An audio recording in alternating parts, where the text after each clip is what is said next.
প্রতিটি বাঙালি বাড়িতেই নিয়ম করে দুবার চায়ের আড্ডা বসে, আর এই আড্ডাটি মূলত জমে সন্ধ্যাবেলা। এই সন্ধ্যাবেলায় চায়ের আড্ডাটাকে আরও অনেক বেশি জমজমাট করে তুলতে প্রয়োজন হবে এই রকম একটি মুড়ি মাখা। বানিয়ে নাও এরকম একটি মুড়ি মাখা আর পরিবারের সাথে উপভোগ করো সন্ধ্যা চায়ের আড্ডাটি।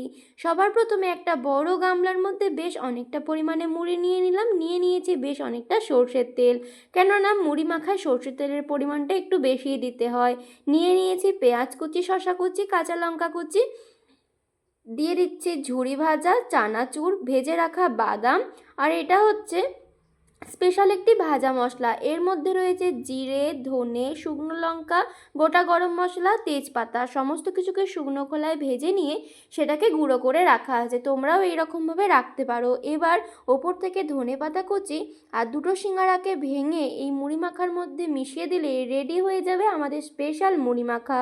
এই মুড়ি মাখার সাথে পরিবারের সকলের সাথে উপভোগ করো সন্ধ্যার চায়ের আড্ডাটি।